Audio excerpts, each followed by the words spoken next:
All right, everyone. We hope you had a good lunch. We already heard that some of you were up there just complaining, just mad as heck. Just, where's the bologna?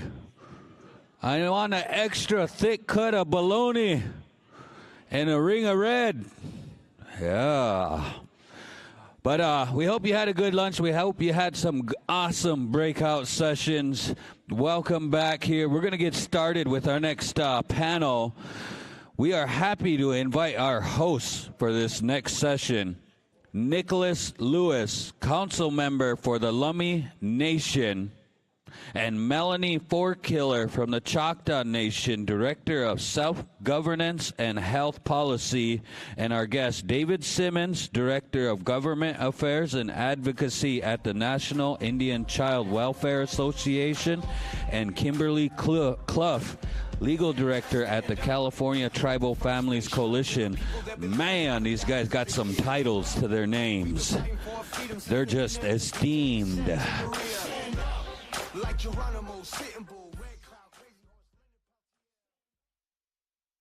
Audio, can you hear me out there okay? I think I might need to move it up just a little bit. I'd like to take a moment, first of all, just to thank each and every one of you for coming back. I've seen Ron trying to sneak off to take a nap break, so I'm glad to see that you guys didn't follow his lead. And when we're coming here for this subject, this is something that really is an important discussion for the future of who we are as Native people. And so really appreciate seeing who I can out there. These lights are pretty bright, so I see why there's some squinting going on. But I did want to ask the first question, if that's okay. And I think this is for our panelists here, so thank you, David and Kimberly, for being here. The first question we have is, can you tell us why ICWA is so important for all of us? Sure. I'll take the first question. I think about that question, and it's a question in our office that gets asked surprisingly all the time, because when we're thinking about ICWA, we're not just talking about child welfare or social services. We're talking really about the health and well-being of tribal communities. And so when we think about that, to have healthy communities, you need to have all of your children, all of your families in place. You need to know that you have the ability to take care of them when they have challenges. And ICWA is one of the most important federal Indian laws in that regard, but also one of the most important child welfare laws. We're in a time period right now where we're hearing a lot of reporting about the boarding schools, and then also about the disproportionate numbers of Native children and families in foster care.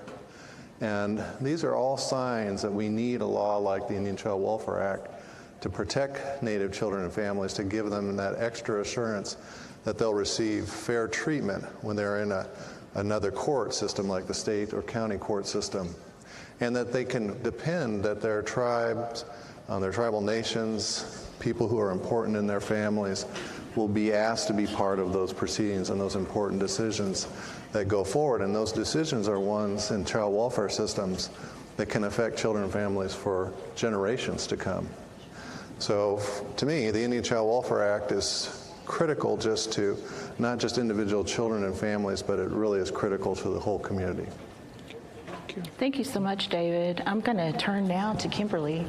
Can you provide us with an update of the current cases affecting ICWA and what's going on with them?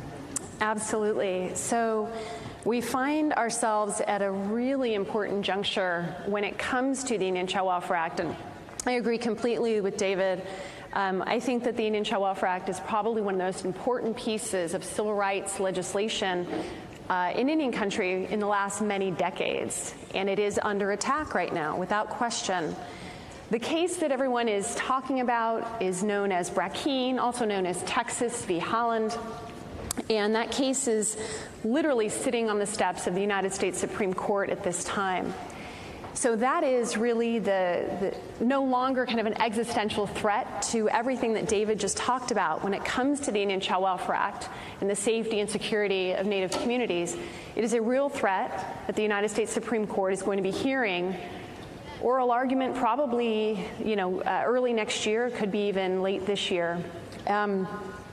So the Brackeen case is a constitutional challenge to the Indian Child Welfare Act on two grounds: commandeering, and I'm a lawyer, I'm not going to go down too much of a rabbit hole, but commandeering and equal protection.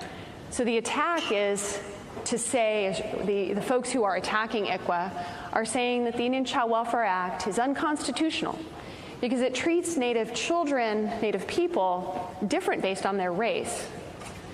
The attackers deny the idea of tribal citizenship and therefore deny the idea of tribal nationhood and self-governance. So that's really the attack that is happening now. Now, that's not the only case. There are others that are percolating, and then many of us have been listening to Supreme Court decisions that have come down that maybe aren't directly on Indian law, but have tremendous impact on the way that the federal government imagines its relationship with states and then therefore also with tribal nations. So Brackeen, or Texas v. Howland, is the most pressing and the most on point to ICWA, but quite honestly, with the Supreme Court, so many of the rights of tribes are at issue right now. Thank you so much. And thank you for that. Can you tell us a little bit about the strategy that we all need to work on to preserve ICWA? I think that's something, nationally, regionally, and tribal specific, we all need to work on that same strategy. So is there any thoughts that you have about that? Yeah, I'll share a little bit, and then I'm going to ask Kimberly to share a little bit too. One of the most important things that we can do, and we're early in this case. The U.S. Supreme Court still hasn't scheduled the oral argument yet. So we still have time to prepare and to be ready. So while it's certainly alarming that the Supreme Court's taking this case, and there are very legitimate concerns about it, we still have time to prepare. We still have time to do all of the work that's necessary, regardless of what kind of ruling we get from the Supreme Court. So part of the strategy, I think, is right now we need to be active and make sure that we get our voices heard through the amicus brief strategy.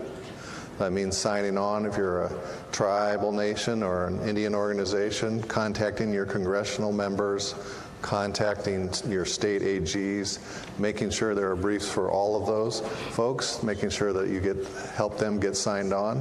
We want to have as high numbers as we possibly can because we know there's great support out there. Another thing I would mention too is the work that you do right at home. And I'm thinking about the work you do with your states' governments to protect ICWA here in the state of California. They've done some fantastic work here locally. They've got some of the best and strongest laws on the books to protect Native children even when they're in the state system, and to support tribal governments in their own development too, of their own services too. So child welfare is one of those things that you can't do it alone. It takes a lot of collaboration. And so we can all be doing as much as possible to support that. And so I would just agree with everything David said. I think that there's a multi-level strategy. Definitely the attorneys and the tribes that are directly in the case continue to work. Those briefs are being written, oral arguments being prepared. Every tribe in the entire country has a voice in this case by signing on to the tribal amicus brief. So that's another strategy that's really, really important. As David mentioned, at the state level, one strategy that I think is important is to reach out to the Attorney General of your state. There is an Attorney General's brief, and the Attorneys General of the states, that's a strong voice to the Supreme Court to have them in agreement supporting ICWA. But also, I think at that local level within your state, to have those relationships with state partners is really important, and to be building tribal systems so that when those cases are happening, they're able to come into tribal systems and not be reliant on state systems. As David mentioned, here in California, we have a California ICWA statute. We took almost every provision of the federal statute, brought it into state law, and utilize that to get the best outcomes for Native kids and to really strengthen tribes in the state. And even out-of-state tribes benefit from that state statute. There's about, I think, 11 tribes in the United States, or I'm sorry, 11 states that have adopted the federal statute into state statute, and I think that's another tool that tribes can advocate for at the state level that will also continue to strengthen tribes' ability to be engaged in ICWA advocacy in tribal child welfare at their state level. If we, as we look at the landscape of the federal statute, we've got to look at all the other places that your actions can protect Native kids, protect Native families, and I think that's one other area, is at that state level with state statutes. Okay, thank you so much, Kimberly. You've described the strategy somewhat on both sides. What strategy the opponents are taking, what strategy legally the tribes are taking. Do you all have any final words about how you're going to implement that strategy and what tribes can do? You've done a very good description of that so far. Any final words? Well, I think it's just the tribal strategy right now. The most immediate piece is to make sure that the tribal voice is heard, not just around Brackeen, but in general in tribal child welfare. And that means being at every round table, every meeting, to be engaged in policy and rulemaking and regulatory work. It means making sure that we have a case in the courts, but also there's an importance of being in the court of public opinion. So making sure that positive stories are amplified. Unfortunately, the other side has done at times a really excellent job of telling stories, often perhaps not quite true, and they get the attention of the court of public opinion. So I do think that's one other area that the advocacy can take place, is to amplify the amazing work that's done with the Indian Child Welfare Act to reunify families and to tell stories that can capture capture folks' attention in that court of public opinion. Thank you so much. It's so important to get accurate information and make sure we're as engaged in telling our story as they're engaged in telling the wrong story. So thank you for that. David, did you have a response to that? Well, just kind of picking up a little bit where Kimberly left off, there's a coalition called the Protect ICWA Campaign. And if you Google that, or if you go on Instagram or Twitter, you'll see lots and lots of our supporters, not just in Indian country, but also our non-native allies, other policymakers and people who are lining up to state the importance of protecting the Indian Child Welfare Act. The ICWA is like almost 42 years old. And through those 42 years, tribes have worked so hard to be able to develop all of these partnerships with states. We now have over 30 states that have some form of policy or intergovernmental agreements or just shared partnership working together with tribes on ICWA's implementation. So this case is about a lot of things, but it's also about not turning the clock back on all that good work and infrastructure that's already been developed. And it's shown to be some of the most promising, where you see some of the strongest kinds of partnerships, is also where you see some of the best outcomes too. I think you talked on strategy, and you mentioned some of the mistruths that are being said out there. Can you share a little bit more on with those that see ICWA as unconstitutional and the strategy that they're doing?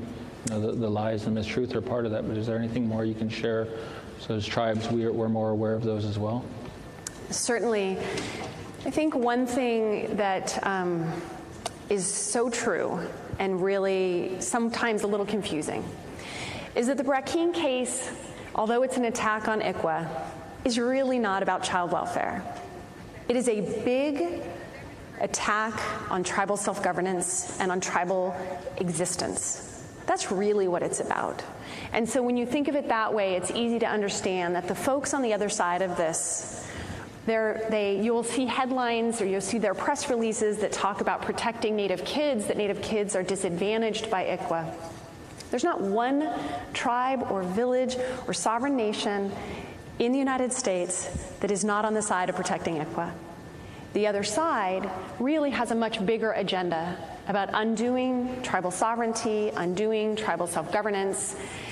We see the same arguments being made now in cases not about child welfare, not about ICWA, but the exact same arguments being made attacking tribes' ability to have self-governance, specifically in economic development.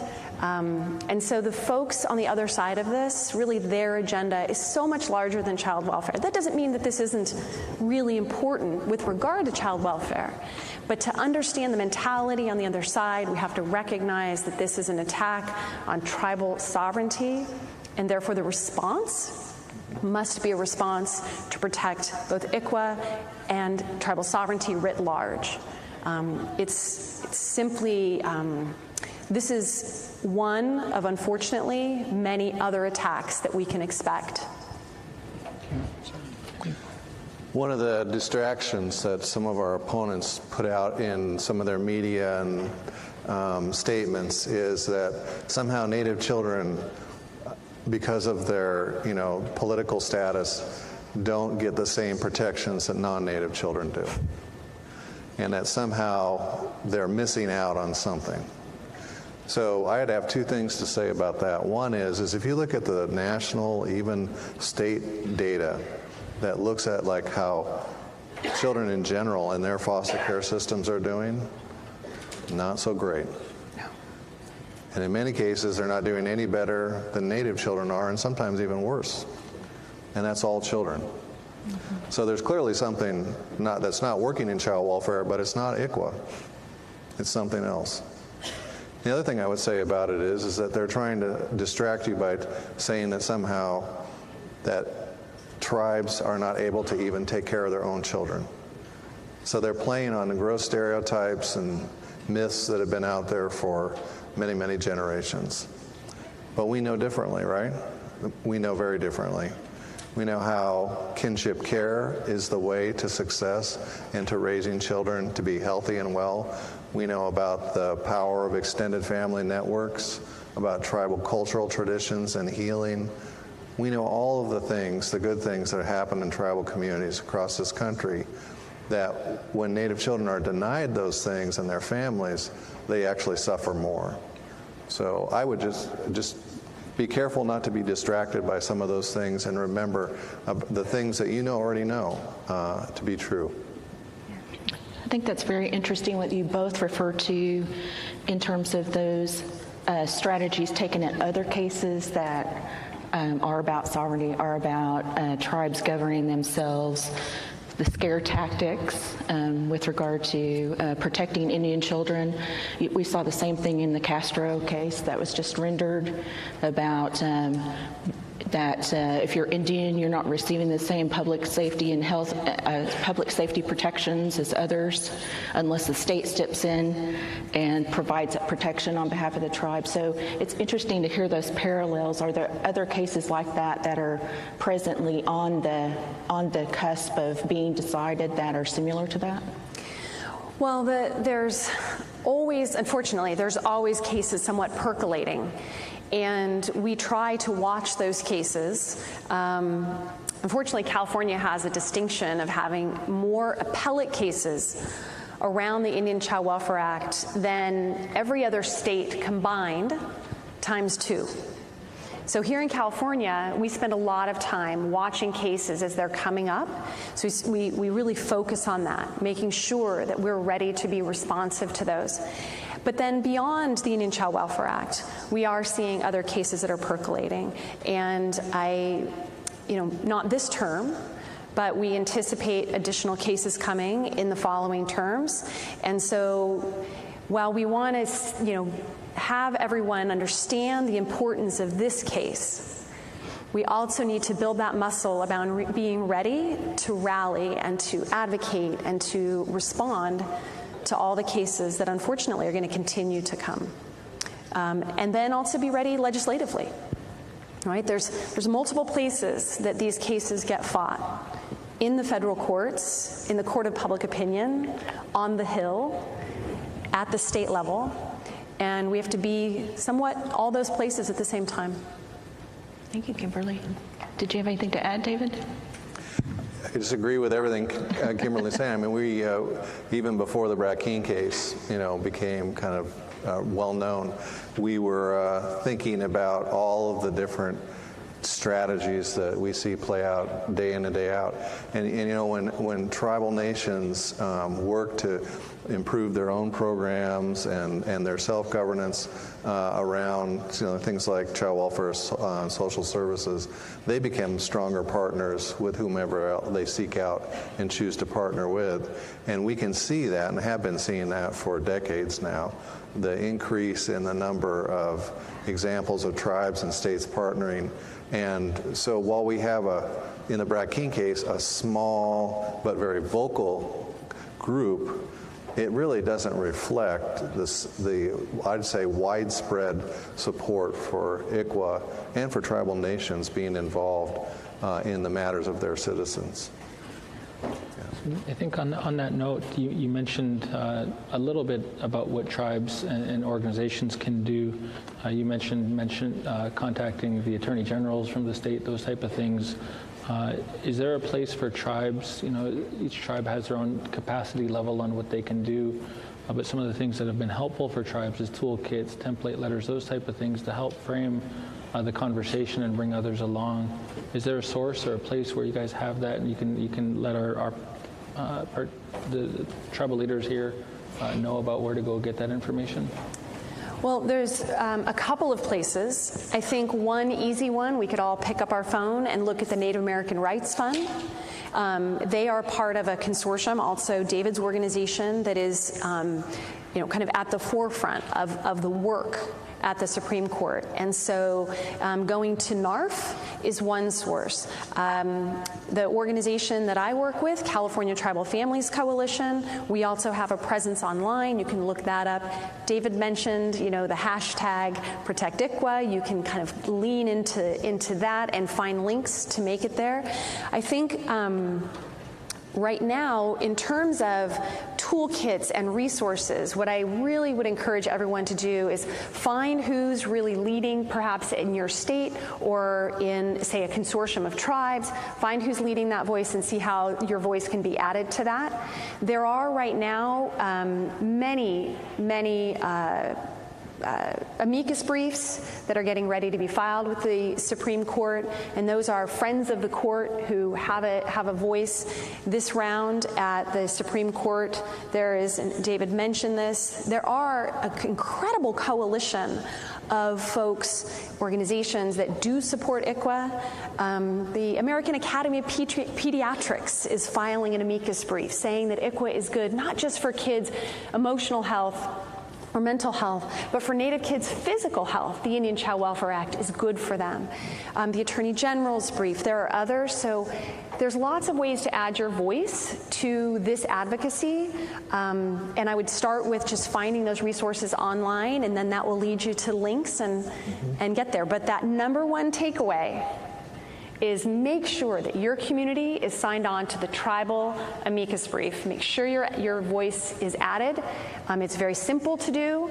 In California, I'm proud to say, when this case was at the Fifth Circuit Court of Appeal, 108 of the 109 tribes in California signed on. And this time we're aiming for 109 of 109. And I kind of challenge you in where you're from, see if you can hit that. Every tribe in your state signs on to the amicus brief. Thank you so much. Well, we're out of time today, but thank you so much for sharing with us what's important about ICWA and what we can do in this time. So thank you so much, Kimberly and David. And we'll move on to the next panel. Great. Thank you very much. Thank you so much. Thank you very much. We want to say thank you to Nicholas Lewis, Melanie Forkiller, David Simmons, Kimberly Clough on an awesome panel on protecting the Indian Child Welfare Act. Next up on the agenda, updates, self-governance from the Department of Interior, IHS, and DOT. Please help me welcome back to the stage Chairman Allen from Jamestown Slalom. He likes long walks on his tribal beach.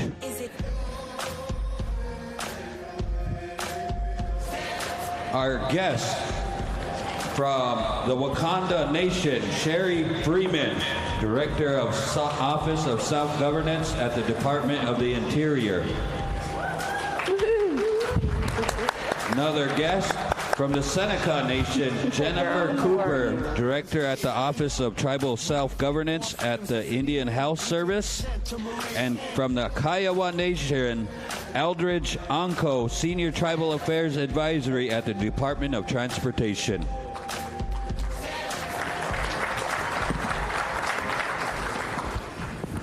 Well, good afternoon. I've had my nap, according to Nicholas, so I'm feeling good, I'm feeling fresh. I got some good new jokes. No, I guess that wasn't one of them. Okay. So, welcome everybody. Mel and I are going to be fielding this panel with regard to the self-governance offices. So for over 30 years, we were moving self-governance forward. And quite frankly, some of my colleagues would say, we want the self-governance office in the president's office, not just the secretary's office. So the bottom line is it's a federal responsibility. It's us exercising our sovereignty throughout the federal government, and we want to make sure that as each department, each agency continues to advance self-governance so that we have control over the resources that they make available to us that we prioritize for the benefit of our people. And so we've been successful in creating some offices here in the Department of Interior, BIA, HHS, IHS, and now the Transportation. So our first question, I mean, Mel, you have any opening comments, or am I good? Or, I agree with everything you said. Yeah. Okay. All right, we're on a roll. All right, so we're going to ask the three of you, what is the standing and the scope of your offices in the department in terms of your authority? Jennifer, you want to start? All right. First, I want to say it's an honor to be here, and I'm really excited.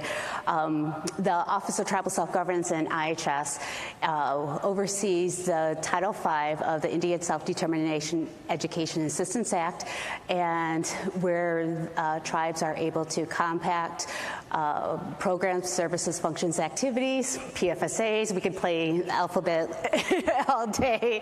And of the IHS at the three various levels of the headquarters, the area, and the program, and able to carry out, assume those programs and carry out those programs that previously the agency performed. Sure, yeah. First of all, I want to say that I'm very glad to be here.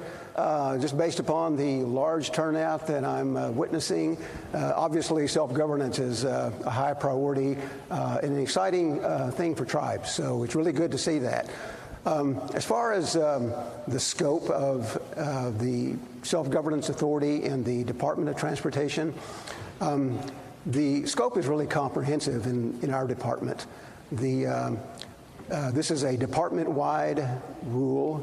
It's a voluntary program, and it applies to all of the DOT agencies. So, for example, funds that have been appropriated in the Federal Highways Tribal Transportation Program, those funds can be transferred to a self-governance funding agreement. FTA funds, formula funds that are received from that agency, can also be transferred to a funding agreement, as well as discretionary awards by the department or any of the department agencies.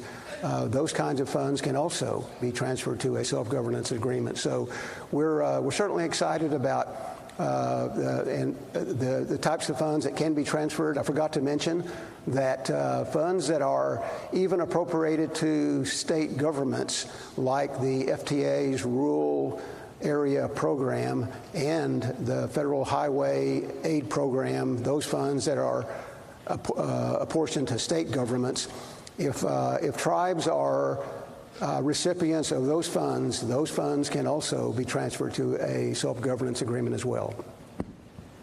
Okay. Hey, everybody. Jerry? Good to see you. So the scope of Title IV, which originally was Title III, which is the self-governance demonstration project. So we were first, the Department of Interior, and then second went Title V, Indian Health Service. So we started it up with bumps and fallen into the wall and upside downs and have finally made it forward. Our scope includes Title IV, with the Tribal Self-Governance Act, and recently, as you know, there's been the Progress Act that's passed that now improves Title IV and actually kind of pairs it with Title V, so it makes it a lot easier for tribes to understand how the two work together side by side, as opposed to Title IV doing one thing and Title V doing another. In addition, we have 477 programs, and I think Mel spoke about those earlier, where you can now access not only HHS, Department of Labor funds, which had been in place under 477, but you can now reach into other departments and pull out programs that are related to workforce development, which include DOJ and a whole slew of other agencies that have those types of programs in place. And then we also have tribal transportation, where we do tribal transportation, federal highway are included in self-governance agreements. Some tribes have decided to stay with BIA under Title I, 638 contracting. Some have decided to go with federal highway self-governance, and some are still with Title IV with us. And then we have a small group that have done what they call G2G, government-to-government tribal transportation grants.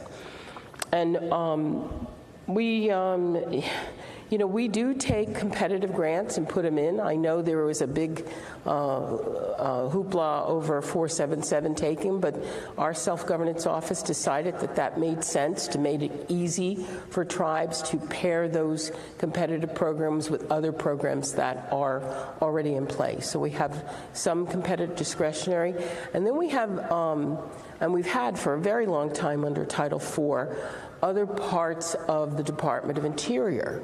So all of the other bureaus, Fish and Wildlife, Park Service, BLM, Bureau of Reclamation, Bureau of Land Management, appraisals under AVSO and OST, which is now BTFA, Office of Special Trustee.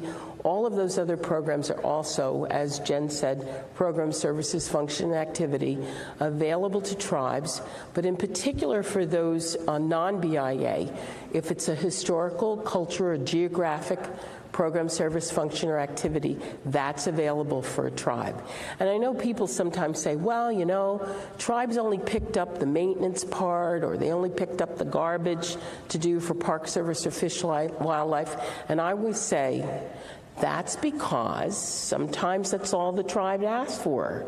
You have to reach out and grab what it is that you want. So I encourage you, don't just settle for maintenance or settle for saying, oh, we'll only take the maintenance or the cleanup or the garbage or whatever. Those are jobs, and we recognize that. But you can do interpretive services. You can reach out for a whole lot more. And there's a listening session that's going to be happening here to talk about what are the bigger types of programs, services, activities, co-management, co-stewardship that tribes can do with Park Service, Fish, and other parts of the department. And then I have to say, when we were going through ARPA and CARES Act, there were some agencies that didn't get their money out timely to tribes or didn't have a mechanism to do it quickly. And I actually got NOAA funds and put those out, EPA funds. Sometimes at the last minute when an agency runs into a problem and they can't get the money out, they're like, let's send it to Interior. And of course, it'll come over the transom to Title IV Self-Governance Office. Thank you so much, Sherry. So can you describe further, aside from being here and being with us today and engaging in this conference, what's the role of your respective offices of self-governance and within the agency or department that you're in? Do you want to start, Jen? Okay. And so the Office of Tribal Self-Governance, OTSG, we serve as the advocate and the liaison to all self-governance tribes. We also assist the director in implementing the Title V Indian ISDA. And also our office offers a lot of technical assistance for tribes in self-governance, but also those tribes who are considering self-governance, such as planning and cooperative agreements and negotiations too. And we also help coordinate tribal delegations for self-governance tribes, and also serve as leads on consultation activities for the agency and providing guidance to our colleagues around that. So our office really does serve a lot of functions and activities, but primarily for self-governance tribes. Thanks, Jim. In the Department of Transportation, the Office of Tribal Government Affairs, we have several roles. One of those roles is to work closely with the department and all of its agencies to ensure that the agencies are faithfully carrying out the consultation policies and principles in Executive Order 13175. We also work closely with the department and its agencies to ensure that the federal trust and treaty responsibilities are honored. We also carry out project and policy consultations in coordination with DOT agencies as well. And in addition to those, we have other roles, especially with the Department of Transportation self-governance program. We, in that program, determine the eligibility of a tribe that requests to participate in that program. And we also, once a tribe is determined eligible, we then have a responsibility to engage with that tribe in negotiating the terms of a compact and funding agreement. We also facilitate the transfer of funds to a tribe once they become a participant in the self-governance program. And of course, we also provide oversight in our self-governance agreements, in the manner that's set out in the negotiated compact and funding agreement. And of course, we also are engaged in providing technical assistance to tribes when requested to at any point during this process. Thank you, Eldridge. Sherry? So I always tell people we have kind of two sides of our office. The first side is the negotiation side, and we have compact negotiators, and myself, I'm a lawyer, and we work with tribes to bring them into self-governance, negotiate their agreements, set out their funding agreement, and so that's kind of one side. And then we have a second side, which is the finance side, that actually distributes the money to tribes. And under that umbrella, they review audits and work with me as we go about issuing management decisions for tribes. They also do the contract support calculations. And so we kind of have that under the full umbrella. And we also have a Northwest field office, and then we have the Washington, D.C. headquarters, which is totally dwindling to the point where everybody wants to go to Washington State. We work with the department in terms of a liaison, tribal liaison. So all of the tribal liaisons in the department for the various bureaus are connected under one organization, and we're kind of the lead dog in working with that group. And every once a month or so, we meet and talk about programs, opportunities, issues related to tribes throughout the department, throughout also government and other agencies come in and present, tell us about opportunities for tribe. And I think all of you probably know Emma Phillips really well, who works in our office, because she's constantly working to put information out to you about what's available. What are the opportunities for tribes for funding and other opportunities like that, training, et cetera. We do training. We work together with SGCE, this organization, to put training in place for tribes. We also do training for the non-federal, for the federal employees who are curious about self-governance. We work to make sure that some of the myths about self-governance are dispelled. And so that's kind of our bailiwick. Thanks so much. So let's explore some more of the technical assistance you guys provide. Explain some of the examples that where tribes need a little more help, and how do you help them? What kind of assistance do you provide for them? New tribes entering into self-governance, or tribes that are struggling for different reasons and staying in compliance. Sherry talked a little bit about that, touched on it, but how are your agencies providing assistance? We're here to offer assistance, and as I mentioned, the self-governance cooperative agreements offered by IHS is an annual grant application that is available to tribes who are looking to explore self-governance or currently in self-governance are exploring to assume new programs. And let me get my cheat sheet out so I can get the right numbers. We have a current round of cooperative agreements out for planning and negotiation, 5 in the amount of $180,000 and 5 for 80 in the amount of $84,000, and this notice will close on August 31st. So we're really excited that we're able to do another round of this cooperative agreement this year. The other things that we have offered too is training, as mentioned before, but also just recently we've worked with the Tribal Self-Governance Advisory Committee, a group with them, the technical work group, and it was a joint tribal federal work group that went and reviewed our negotiation handbook. And we've had it for some time, but it's been a while since it's been updated, and we're really excited to have work in that work group to update it, and I'm happy to say we'll be sharing that shortly.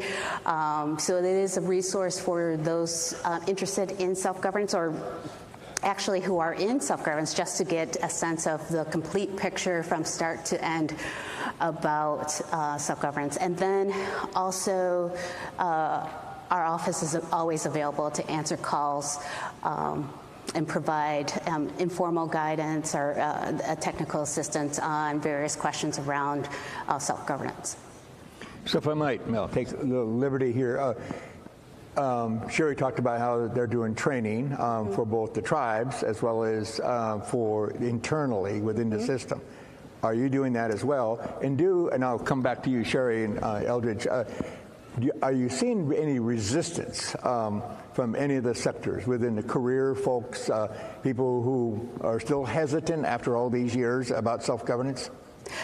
No, that's an excellent question, and we have too provided training to internally to other federal agencies about the IHS self-governance program to educate them about the benefits, the longevity that the program has been, and the impact that it has on tribal governments, since the Indian self-determination program has been in a permanent program since 2002. So, and 2000, I'm sorry, because 2002, 20 years ago, was the negotiation rulemaking. So we have an anniversary that we're celebrating with that.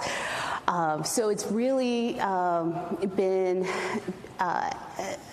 just a lot of just educating about the basics about self-governance and the benefits of self-governance. Eldridge? Well, the Department of Transportation's self-governance program is a very new program. The implementing regulation for the program went into effect October 1, 2020. So we're in the stage now of trying to conduct a lot of outreach to tribes that might be interested in joining the department's self-governance program. And I can't think of any better venue than what we have here this week with tribes that are attending this conference. And but we've also conducted one-on-one virtual meetings with tribes since the regulation became effective. We've done that quite a few times where tribes just want information about the program, and we're glad to do that. We set up a web page, the self-governance web page, actually. The address for that is www.transportation.gov/self-governance, and self-governance is hyphenated.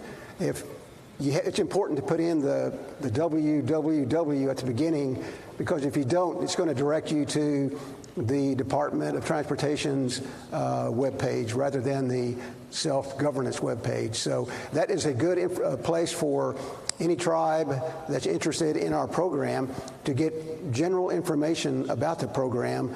Plus, it has a Contact Us block on the page where it has an email address, a phone number for the director of the Office of Tribal Government Affairs, where you can contact him by telephone if necessary. So we have that, and if a tribe is getting to the point to where they are thinking about submitting a request to participate in the program, we will also be able to provide them with a template for a compact and a funding agreement if they so choose to do so. So you also collaborate with the IRR transport roads over in BIA with regard to inventory and et cetera?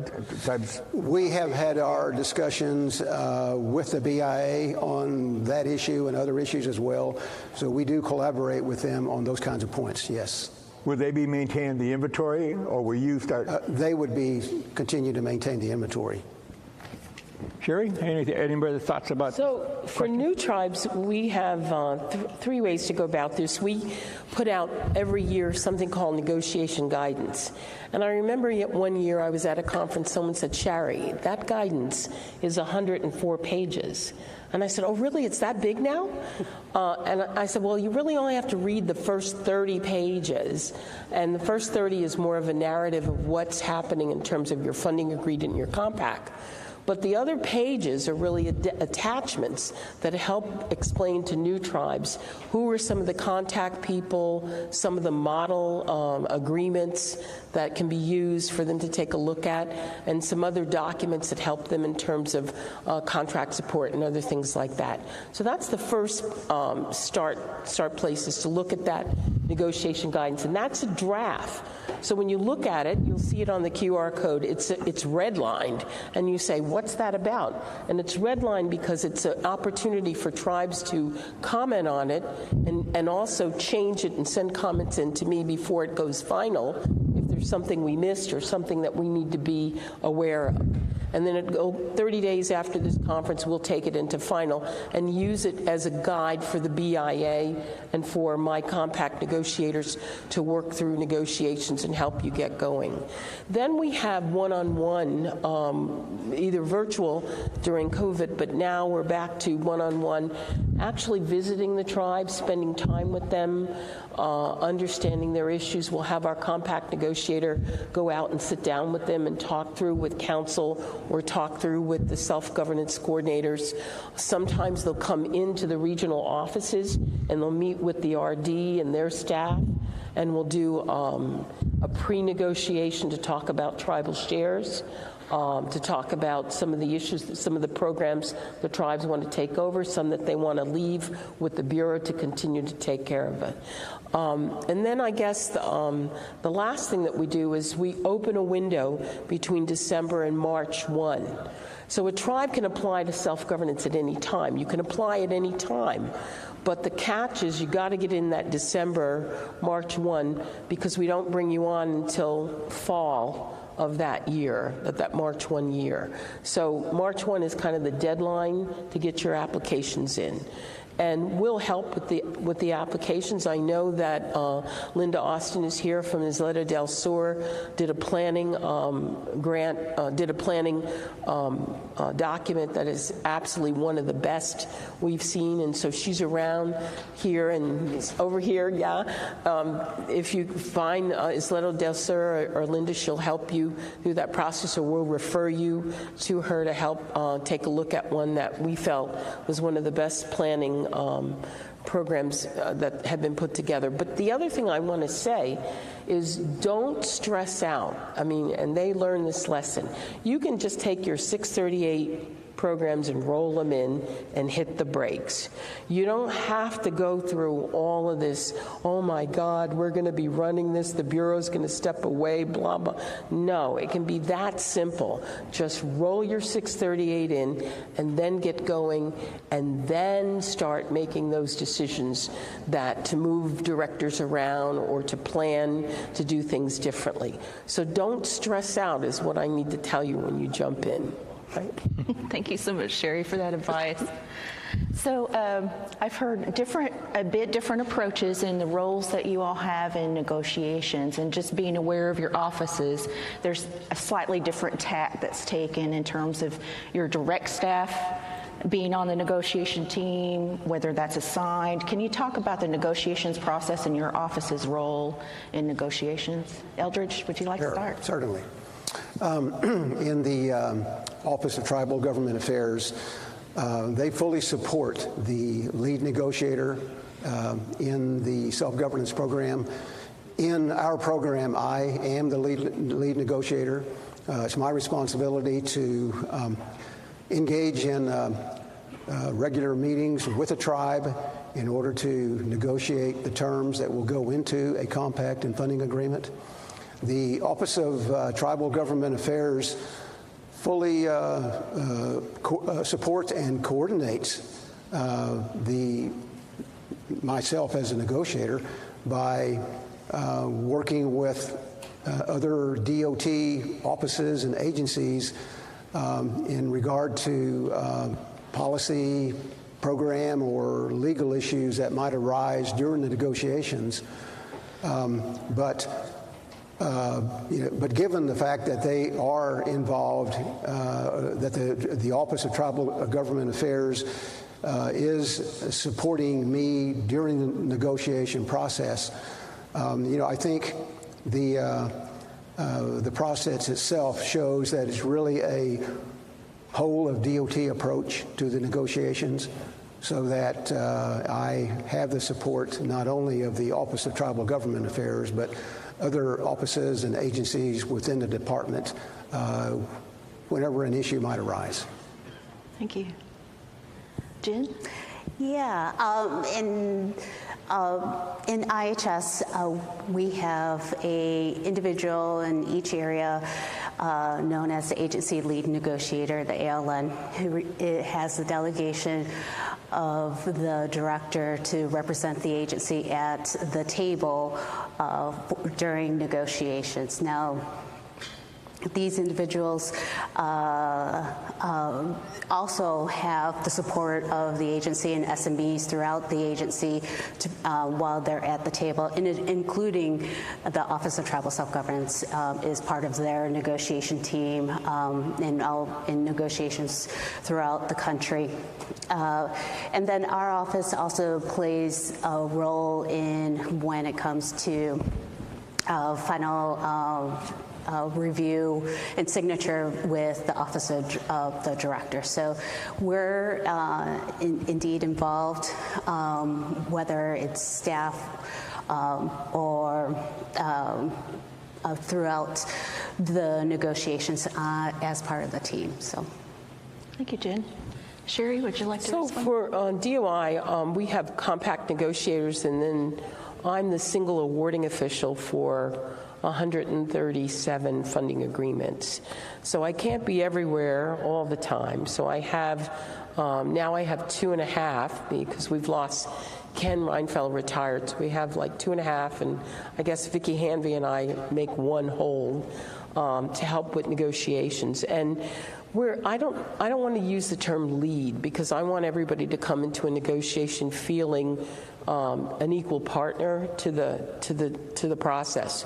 So I'd say you have your compact negotiator from OSG, you have your regional director, or sometimes it's a deputy regional director who's in negotiation, and you have your tribe. And I've actually been in certain negotiations where everybody from the tribe who has any program that's going into self-governance is in the room, and everybody from the region and the agency is in the room as well. And they're called in, and you're at the regional office, and you go through program by program and tribal share by tribal share. So I've seen it done that way, but I've also seen it done where it's just a matter of trading. The funding agreement comes in, and we look at it, and we call the tribe, we talk to them for 5 minutes, they say we're good to go, and you're good to go, and you're like, whoa, you know? So it varies. It depends on what the tribe wants and how they want to proceed. A lot of times when a tribe is brand new, it is a pre-negotiation meeting first to talk about tribal shares, and then we move into formal negotiations. Very good. Thank you.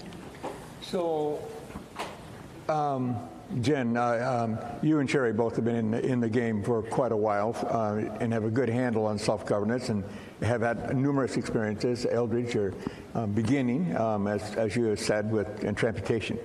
What do you think is your greatest concern over any barriers or challenges for self-governance to keep moving aggressively forward? You know, I think I lost track of the numbers, but IHS 380 or so tribes, and BIA is 287. 287, and so 550, how many? 74. Yeah, that was my second guess. So, I mean, we're not quite all the way there. And so, what's the barriers? What do you think is the barriers or the concerns you would have for self-governance to keep moving forward?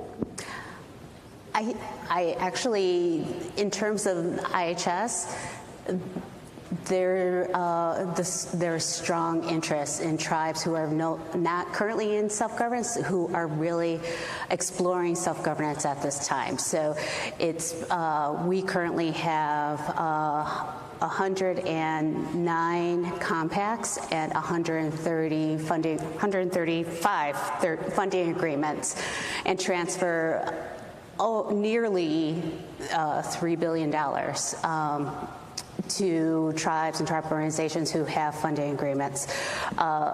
So the interest is there. I think the challenges may be just, again, for the tribes who are entering into self-governance with IHS, what programs they want to look at, and just starting off, and I think making the connections here at the conference helps, learning more about self-governance.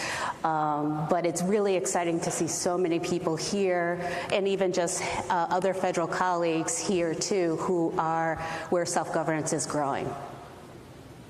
So Eldridge, you know, unfortunately, you've had to start during COVID years, and it's been hard to engage with the tribes through basically the virtual option. But as you think about all the different programs that are in transportation, because it's more than just roads and bridges, and so what do you see as tribes are now saying, okay, we're going to start negotiating with you directly to have our own compacts? Where do you see the barriers? Where do you see the challenges? Do you have enough staff to engage the tribes as they keep coming at you? Well, no, it's a good question. I think we're talking about external and internal barriers. Of course, the external barriers, as we all know, was the COVID pandemic. And even more recently, with the passage of the bipartisan infrastructure law, has been a lot of funding that's available to tribes. So the tribes' attention has been really diverted from matters because of those two priorities. One dealing, of course, with health and safety of their citizens because of the pandemic. And then, on the other hand, you have a lot of their attention focused on trying to apply for all of the federal funds that are available out there. And there are short timelines on those, so they're pressed for time in trying to apply for those kinds of funds. So that's an external barrier from our standpoint. Internally, we have in our Office of Tribal Government Affairs, there are only 3 personnel. 2 are career employees. That one would include myself. The other would be the director of the Office of Tribal Government Affairs, Milo Booth. And then we have a political appointee, a Deputy Assistant Secretary for Tribal Affairs, Mr. Orlando Tiller. So it was the 3 of us right now are trying to do the outreach on the program, trying to get the program up and running, and but at some point, and because there's a lot of interest being expressed by tribes in the Transportation Self-Governance Program, we expect this program to grow a lot over the next several years. So we are looking at adding additional staff and funding to our office to accommodate that kind of interest and demand. So, but right now, with the 3 of us in the Office of Tribal Government Affairs, we do have a number of tribes that we're dealing with right now, or will soon be dealing with, that want to participate in the program. So we're at our capacity right now in dealing with what we have. So we expect to be hiring a couple of additional positions in our office very soon. So you might want to keep a lookout on USA Jobs. And we're also looking into getting in our office some additional office space so that we can have room for additional employees, and to have meetings with tribes that want information about the program or other tribal matters as well. So one of the challenges that we've always engaged with both IHS and over in the BIA, as well as the other agencies that we have compacts with, is getting the funds to us timely. Do you see that as an issue that you need to gear up on to assure that once the appropriation is completed and signed off by the president, that the money can get to us timely, including the CRs when we have to deal with CRs? You see that as an issue that you have to build up your capacity? I don't really see that as an issue with respect to the Office of Tribal Government Affairs, because the funding is actually handled by the department's budget office. So that's not something that we're directly involved in. We can help to facilitate the transfer of funds to tribes under our program.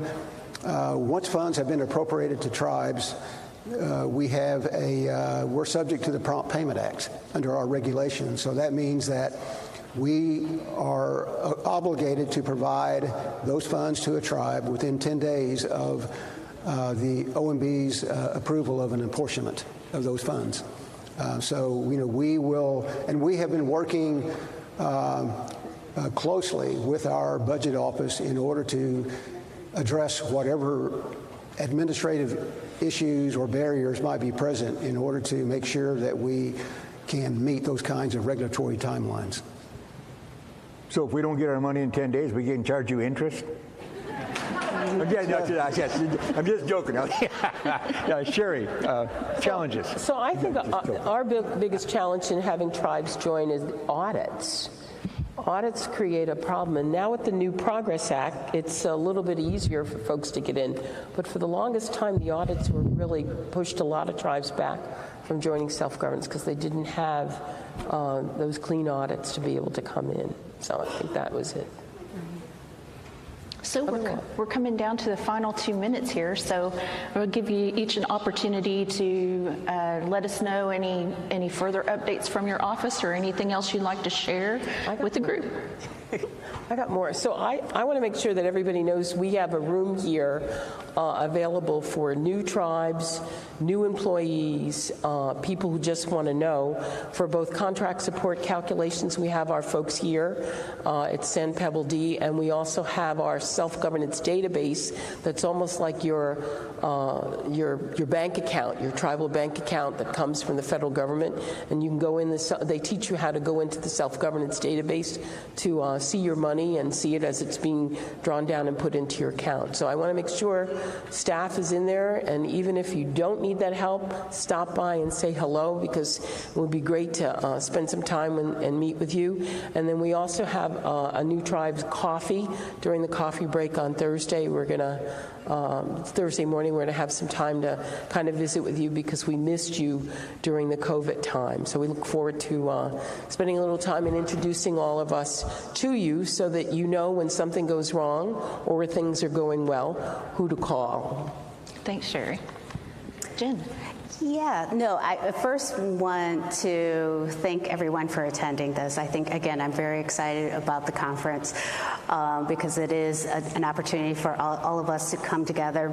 Our presence is small here, but in virtual out there, IHS is listening and paying attention to this conference. Our Office of Tribal Self-Governance staff has been watching virtually. And our agency lead negotiators, in addition to other leadership and SMEs throughout the agency. So we're here, but virtually, and we really are available to provide any assistance to and answer questions. And I'm here physically all week, so I'm happy to visit with anyone. So look her up. I also want to thank the Self-Governance Organization for inviting us to attend this conference. I want to say also that Secretary Buttigieg is fully supportive of the Tribal Transportation Self-Governance Program. He recently wanted to attend a signing ceremony with the Cherokee Nation. Unfortunately, had a positive test, so he couldn't make the trip. But he really has his eyes on this program and wants to make it a success. And one other thing I want to mention is that under the bipartisan infrastructure law, the Deputy Assistant Secretary position for Tribal Affairs has been elevated to an Assistant Secretary for Tribal Affairs. So we're certainly glad to see that. Boom. Thank you. Well, thank you. We appreciate the three of you coming. Thank you. It helps us a great deal as we engage self-governance, keep moving it forward within your respective agencies. Thank you. Thank you. All right, big round of applause. Thank you to Cherie Freeman, Jennifer Cooper, and Eldridge Onko.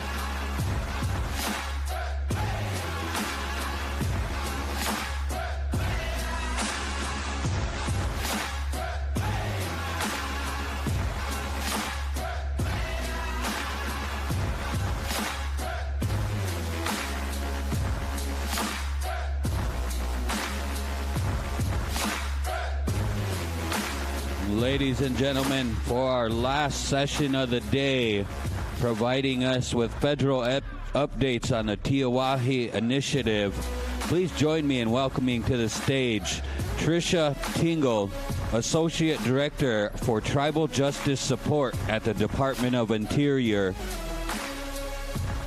Fred Urbina, Attorney General, Pascua Yaqui Tribe, and a big bonjour welcome from the Red Lake Nation, Sherry Goodwin, Red Lake Family Children Services, and David Connor. Here we go again. Here we go.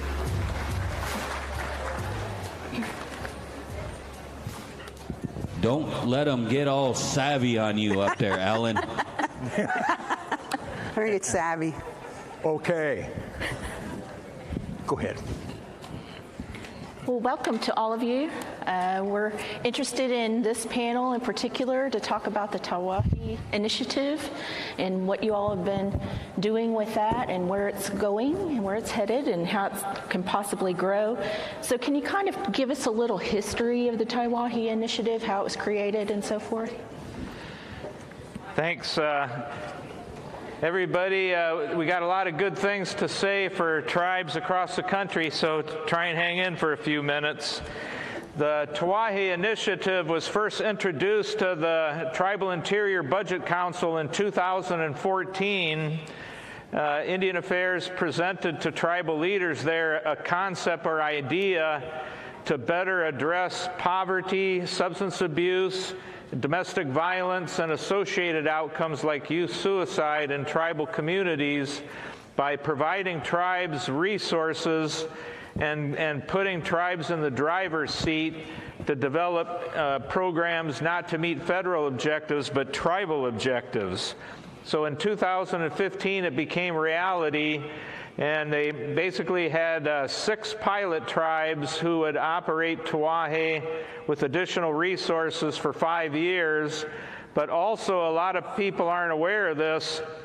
Beginning in 2015, at the launch of Tawahe, BIA provided an 8% across-the-board increase for all tribes operating social service programs and a 21% base increase for all tribes operating ICWA programs. Again, the thing Tawahe was intended was to give tribes the flexibility to design services and programs to help their people in their communities and not have the federal government dictate. There was also flexibility in the use of fundings. Tribes could direct it to the programs that they felt they needed and were most important. And some of the Tawahe programs include social services, ICWA, tribal courts, housing improvement, job placement training, and the OJS's Recidivism Reduction Initiative. So that's a little history. It started in 2015. The 5 years of the pilot period is over. We have comprehensive reports available that we're going to talk about. Don't forget, we have a Tawahe table out there with copies of the highly successful tribal BIA reports. We have staff that want to talk to you. We have a presentation Wednesday afternoon. We're looking at major expansion of Tawahe in 2023. Indian Affairs is really supporting it. Now it's time to have tribes talk. And I got to stop talking, but watch out. There's going to be a Dear Tribal Leader letter in the next couple of weeks announcing a national tribal leader consultation on Tawahe. It's probably going to be September 12th, roughly, and this is where everybody can weigh in and help direct Tawahe into the future. So that's some of the history. Great. Wow. That's a short version.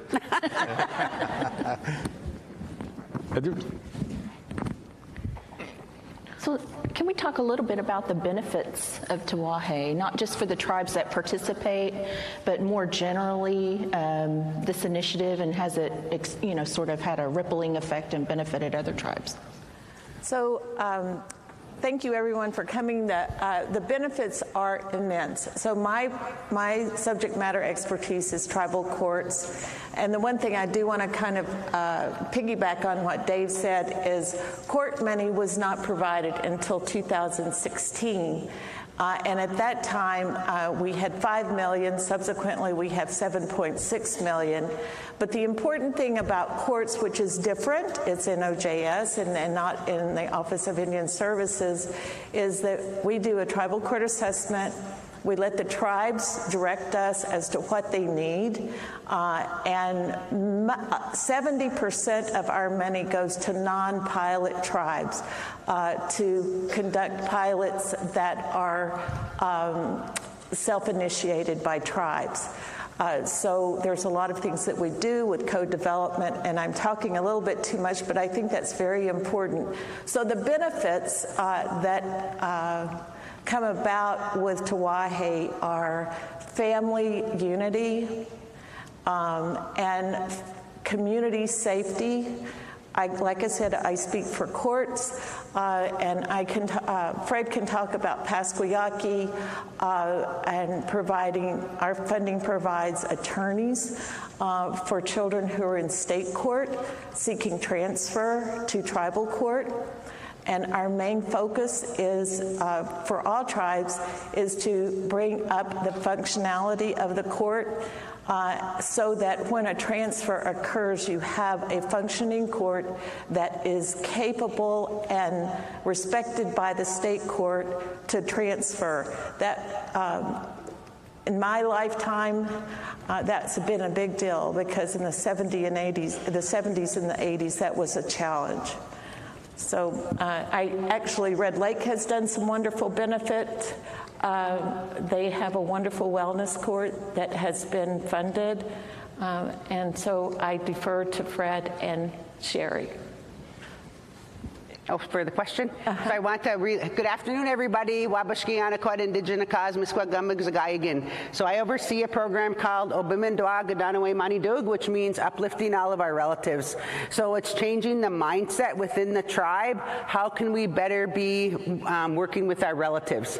So when Trish mentioned about coming into the courts from ICWA, well, the state respect us. They have to respect us, right? Because that's what ICWA is. It's self-determination, self-governance. So let's hear it for ICWA, everybody. Come on. It's like who we are. You know, they have to. That's who we are. And again, too, it's about creating these systems to better fit the needs of our families and our relatives. And another thing, too, what Tawahi has done for us is decolonization. So how many of us in this room followed a dominant way of doing business, followed the state, followed the county? We're here to say, by doing with the Tawahi initiative, is doing it our way. So then creating a different narrative, our narrative. So instead of calling it child protection, it's child reunification. Instead of calling it investigation, it's response. Instead of yes, it's a big deal. So it's really about decolonizing the system. Again, that's what Tawahi is, uplifting all of our relatives. But thank you, Trish. And I know we're on a time limit, so I could talk all day, but I'm just going to kind of cut it short. So Trish. Thank you so much. For us, it's, my name is Fred Urbina. I'm with the Pasquayaki tribe. It's given us capacity. They've talked about self-determination and sovereignty.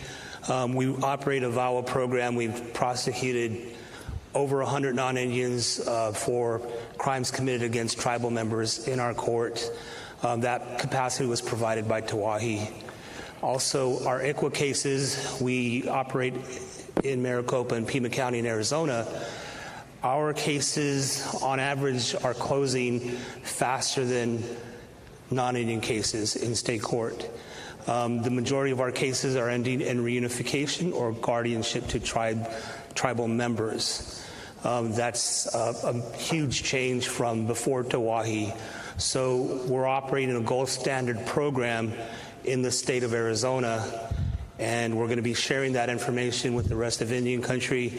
Some of the things that we've done, some of the capacity that we've added through attorneys and paralegals helps us in state court and tribal court. It's the active sovereignty off reservation and working with our state counterparts for better results for our tribal members in state court. Thank you. So one of the things, I've been a big Tawahi fan since its origins, and I'm one of the co-chairs in the TBIC Tribal Interior Budget Advisory Committee to initiate this initiative many years ago. Red Lake and the others who jumped on board up front to show it can work. We've always thought it was like self-governance. And like 477, it's about tribes taking programs that were siloed, correct me if I'm wrong, and that they were forced by the Bureau to run in different programs. Do you feel that the experience that we have for the Tawahi program now is making it creating a greater synergy? So that's the question to you. And how do you see the difference? How do you see the difference from the way it was versus the way it is now? But I want to correct you first. It's not silos, it's wigwams where I'm from. We're dropping them wigwams here.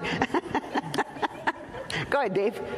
Can you answer? A quick Alan? couple thoughts. Again, the intention was that it would be tribally driven.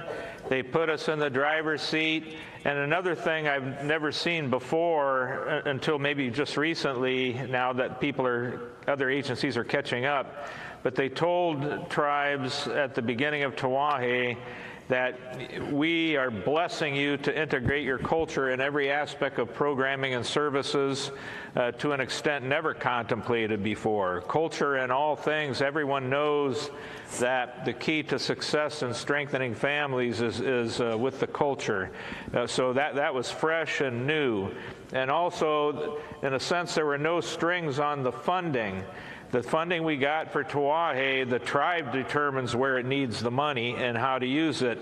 Compare that to this horrible burden of federal grants and having to submit proposals based on meeting federal objectives. One of the greatest hallmarks of Tawahe and the funding we receive is the tribe decides how to spend it. They're not looking over our shoulders and doing that. So flexibility and funding flexibility. Not only that, in reporting, you often, I remember the annual Department of Interior Strategic Plan, or GIPA reports. For decades, the major measure was the number of tribes with clean audits. That's how you were showing your success. Well, what a bunch of BS. But here we're developing our own measures.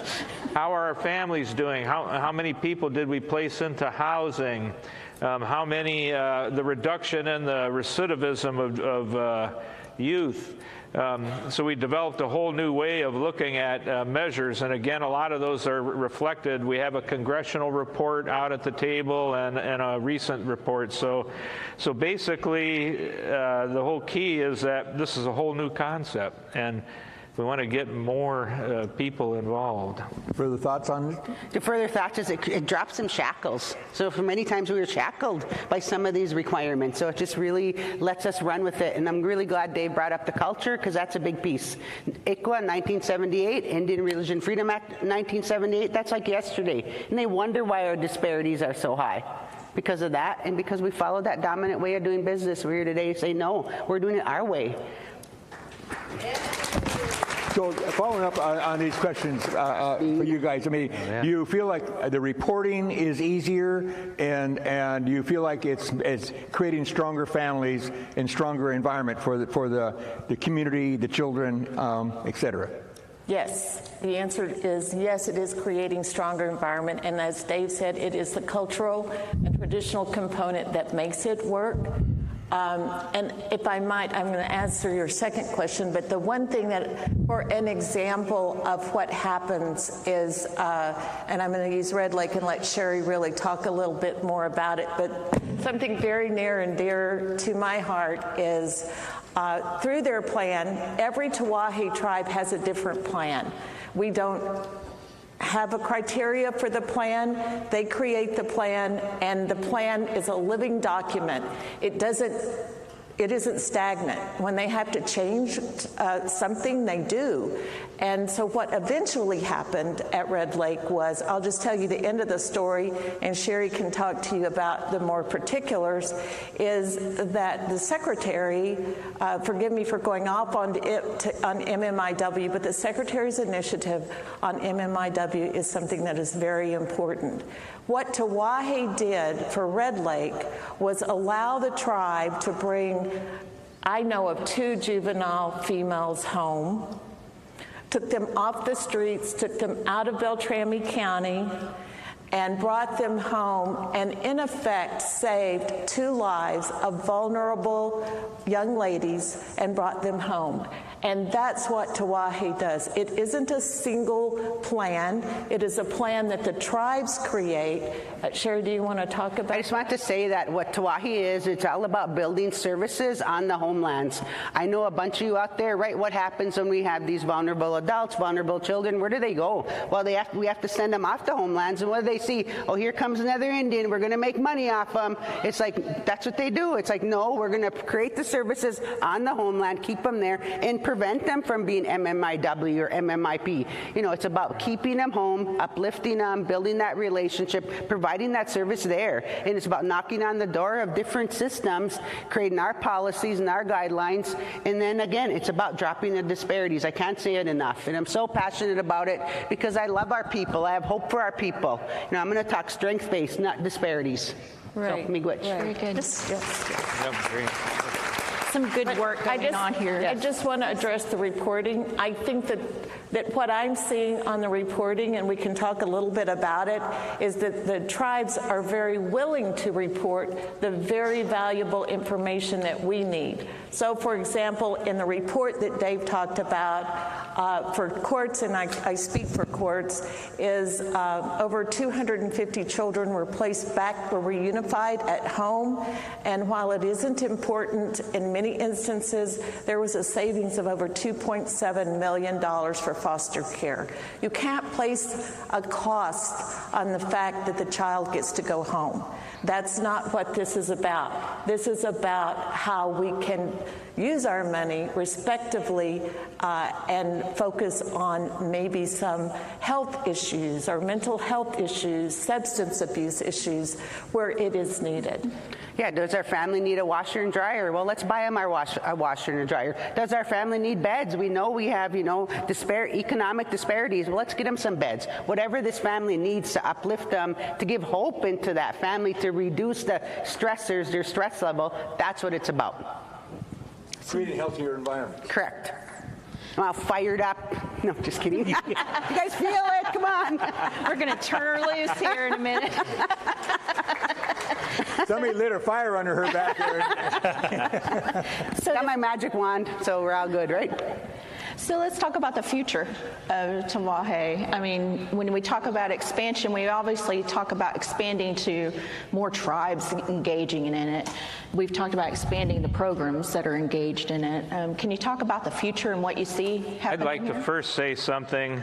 I can remember when Tawahe first started, and then through the years, tribal leaders at TVIC and Self-Governance Advisory Council, and I've heard Ron say this dozens of times, we support Tawahe, we support the pilot tribes, but we want to see more pilot tribes and we want to see more resources for all tribes. You said that dozens of times, and we never forgot that. And now here we are today.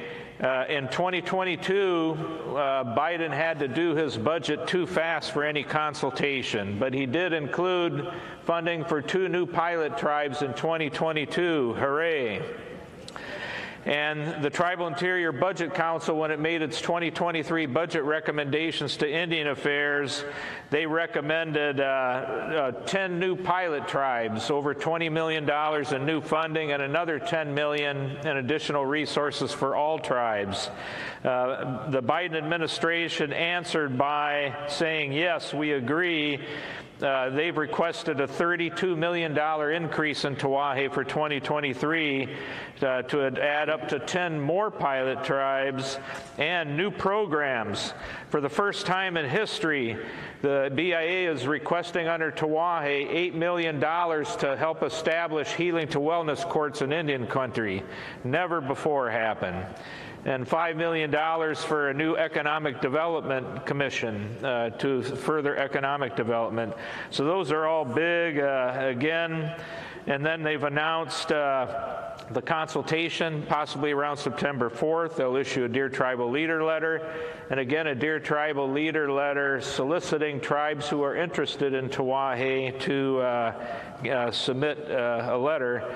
So again, I could go on what's happening right now, but these are all big and a great opportunity for tribes across the country and tribal leaders, of course, to thank Indian Affairs where they're heading right now, and this next 2 years, let's really ramp it up for our families. So I want to say, too, it's about strategic planning, right? Doing strategic planning within the community, your community, and then for us, Red Lake Nation, we created an intergenerational family wellness model, so we're willing to share that with the future tribes. And also, if you use Google, Obimindwa, it'll pull right up our brochure, right off the Google, like it's crazy. I just Googled and it shows up. up. It talks about some of the things we're talking about. But on Wednesday is the next session. We're willing to share more stories. And my question is, if whoever wants to be a Tauahi pilot tribe next, please stand up. Let's see. Is there anybody out there? There we are. White Earth Nation. Anyone else? No, it's a big deal. It's really exciting to be doing this. And thank you to Chairman Allen for supporting it, because it's here. It's in our heart. And we're going to do this. All of us. So any final comments from our other guests? None, other than it is tribally driven, and that's the way we want it, and it is the epitome and the perfect self-governance tool that was the focus of self-governance when it passed. Yep. Yeah, same. Exactly. This is the future. It's tribally driven. It's our plans. It's our communities. We're working with the BIA, but we're working from the ground up. Well, Melanie, I want to thank you all for being such champions for families, healthy communities, healthy children. Yep. That's what this is all about, and showing the rest of our sister tribes out there it works. It works, and the report shows the success that you've had over the years. So we thank you. We appreciate it. Give them a round of applause, you guys.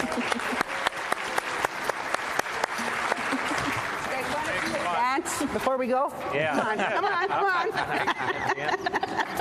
There we go. It's like the Ellen show, right? Ron, that looks like the surgery went well. Still got a couple moves. We have to talk about our respective hip replacements. All right, everyone. Round of applause one more time. Thank you to Tricia Tingo, Fred Urbina, Sherry Goodwin, Dave Connor, Melanie Forkiller, and Chairman Allen for the Tauahi Initiative address. Well, that'll be a wrap for today, everyone. But before everyone leaves, we got a couple of quick announcements. The Tribal Caucus on the FDPIR, FDPIR programs consultation will be tonight at 6 o'clock in the Cypress B room. We also would like to thank all of our sponsors of this conference, including the Department of the Interior, the Indian Health Service, Choctaw Nation of Oklahoma, Jamestown Sklallam Tribe, Citizen Potawatomi Nation, Action Indian Community, Salt River Pima Maricopa Indian Community, and many more that we will acknowledge later on in the week. Also, please join us for the Healthy Walk tomorrow morning. We will meet outside the lobby and start the walk at 7 a.m. Have a good night, and we'll see you tomorrow morning for day 2.